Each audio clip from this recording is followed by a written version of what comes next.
Moadim l'simcha, hagim uzmanim lezason. Moadim l'simcha, moadim l'simcha, hagim uzmanim lezason. Moadim l'simcha, moadim l'simcha, hagim uzmanim lezason. Moadim l'simcha, moadim l'simcha, hagim uzmanim. One more time. Bravo! That's right, you won't forget that. Should we go around one more time? Yes, you can. Kevin, stay later. So that anybody feels if they, are. I'd like to also just take a moment and hand this to Devra so she can please introduce the choir to remind people, unless they don't know, or just to remind of our beautiful choir. Well, I'm going to pass this around because we, all of us sang with Rabbi Silbersher in different times and places. So there's somebody to teach you. And we're going to, I'll let you introduce yourselves and you tell everyone which place you sang with. I'm Vance, and this is my wife Linda. Say hi. I do. I just want to say that we sang with him at Colamy and at Temple Sinai. And I wanted to say in our first meeting at Yehuda 25 years ago or so, it wasn't just, hi, how are you? I'm Cantor Silbersher. It was, come with me, and he took us after the service into a room, and he carefully packed away the Torah for whatever reason, I don't remember, and just talked to us. Talked to us probably for 15, 20, maybe 30 minutes. He didn't have to do that, but he did. And we fell in love with him, and then we just followed him from wherever he went, that's where we went. And I have to say, I'll add this onto that. Of the great men in my life, and there's less than one handful, he is amongst the top of the influential men in my life, and what a difference he made in just how I think about things and what I do about things. Well, there isn't enough time or days to talk about what a great man Rabbi Silbersher was. And all I can say is that he impacted every life that he came in contact with. He was contagious. He had this personality that, I never saw him, even though he would be with people who had different viewpoints or beliefs or whatever, he was always the gentleman. He always seemed to know how to just bring unity. In other words, that was the key. It wasn't what you believe and you believe, or what you think or you think.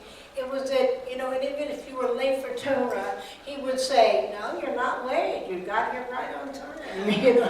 So he just is precious. And one thing that he did for our family personally was that our granddaughter, we had come here from California, and she was having some difficulties adjusting to this part of the country and leaving friends and her world back there. And he came to our house and he sat down with her for hours and talked with her and mentored her. And it was just amazing the time that he dedicated to this young girl he had never met. But he was always asked, how is she doing? How is she doing? So, I don't want to take any more time because the things you could say about this man are endless. But we're so grateful for him and the time he invested in us.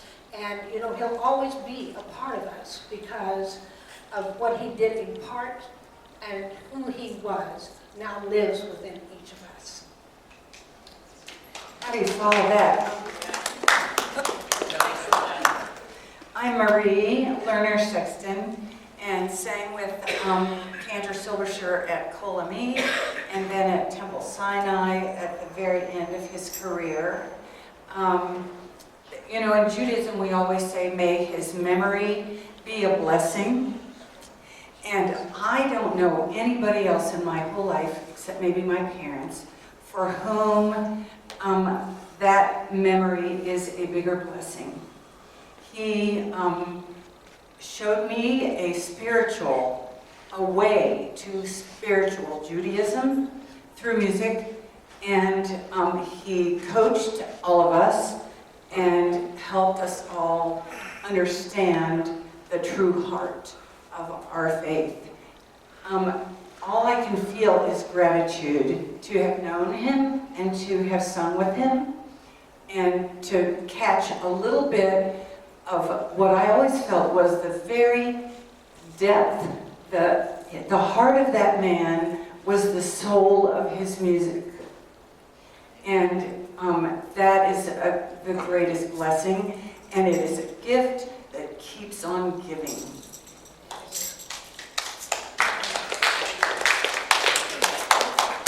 Hi, my name is Carolyn Goldwasser, formerly Braverman, and I grew up with Cantor Paul because obviously for most of you who knew my mother, they were a team. They were really hardly ever apart, and my home where I grew up was constantly full of music, and because of Paul. And I never got to sing in the choir because I was too young, or I was away at school, or what? We'd have taken you. Yeah, I would have loved to have been there, but I did have the opportunity on occasion to do little shows kind of on the side with him, like little Broadway things that we would do for, I think we did one at Meadowbrook Country Club or whatever. What I remember, that was so much fun. So I grew up with Paul as well, and in a different way than Ricky and her family did, but he was around a lot, and I learned a tremendous amount from him, and the stories that they would tell.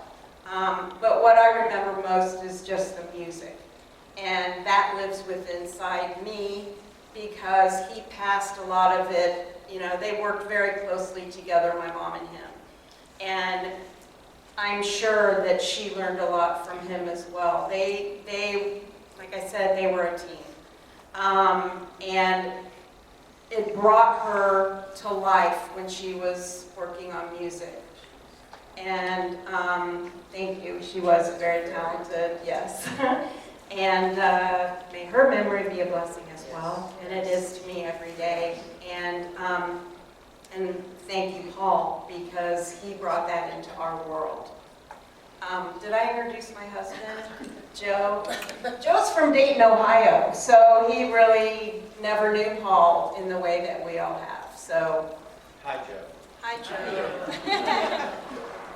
I'm Judith Epstein, and I'm so old now that I can't remember dates, but I know that I met Paul when I was 36 years old, and it was through Paul that I joined the choir at B'nai Yehuda, and with his encouragement, but Myrna Braverman's tutoring, I became a cantorial soloist for a period of time when Paul was ill, and Devra was his nurse. And my life would not be the same at all. It was a total change of focus and opportunity and joy. And I was just saying to somebody the other day, if it hadn't been for Paul, I never would have met Devra and re-met Bruce and had the opportunity that I had with Yachad and singing and singing and singing in all the various congregations. And he was a blessing, and he was a complicated man, like Ricky said, and he loved my husband, and they were very close friends and for many years. So I thank you for letting us be part of this. I'm Bruce Lerner, and of course I've known Paul since he came from Kansas City in 1979. And he let me have the honor of being his substitute for 20 years while he was at B'nai Yehuda.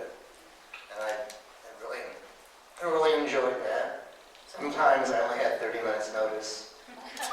And once even when the president, the bar mitzvah, the son of the president of the medical staff, I asked Paul if I could do it, and he developed a cold, 30 minutes before the service, so that was nice. And what I really remember is we always would do the Millbrook's 2,000-year-old man together. He loved that.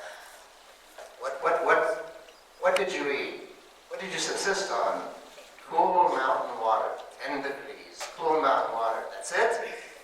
And a stuffed cabbage. And you?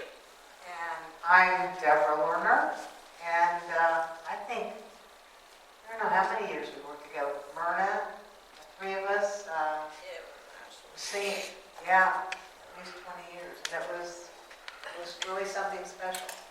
It was very, all right, let's not go.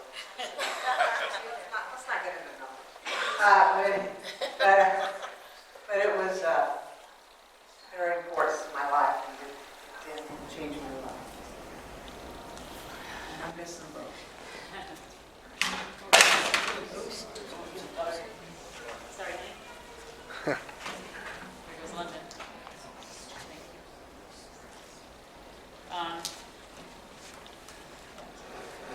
Thank you, choir. Dropping London. 1 second. Sorry. Sorry, honey. She's laughing. I can't keep it.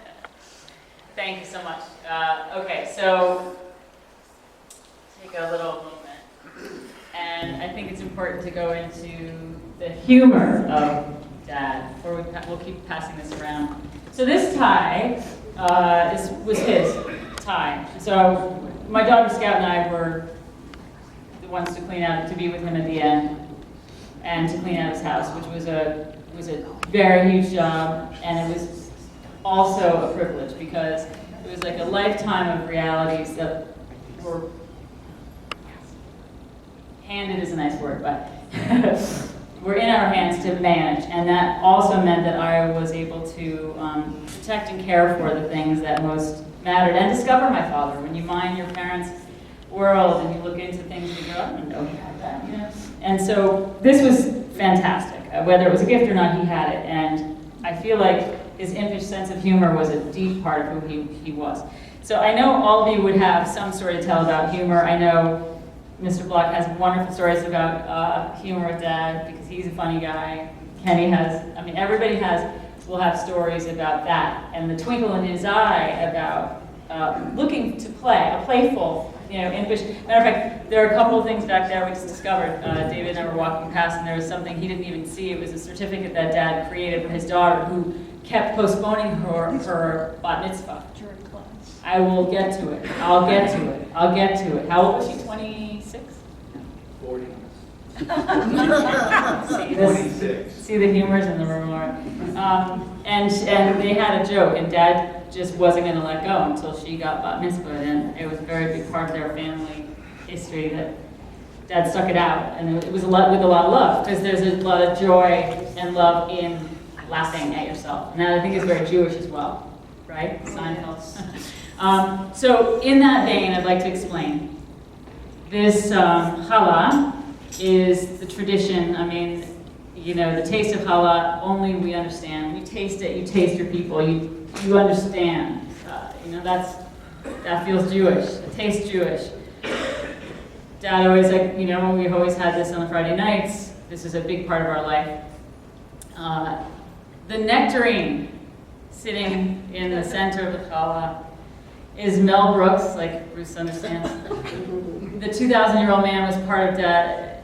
Dad was always looking to do a shtick. I'm sure if he could create a shtick with you, if you're willing to do it, you have a shtick between you. You could all probably name what your shtick was, whatever it was.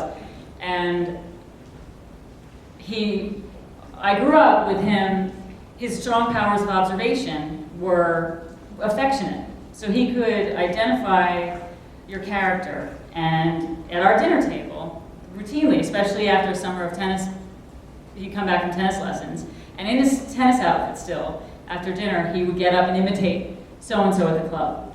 my parents had created our tennis club from scratch, and we knew all the same characters, even though they got divorced when I was 6.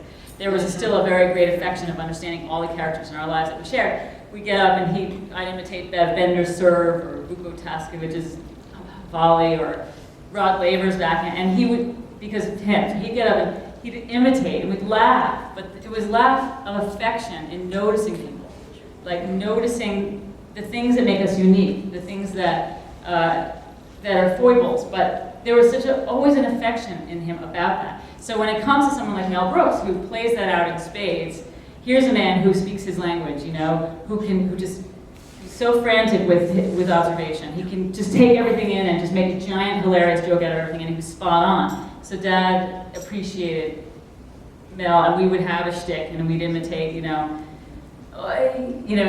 the shtetl sound and all the wonderful nuances of that story. Do you all know the nectarine story in The 2,000-Year-Old Man?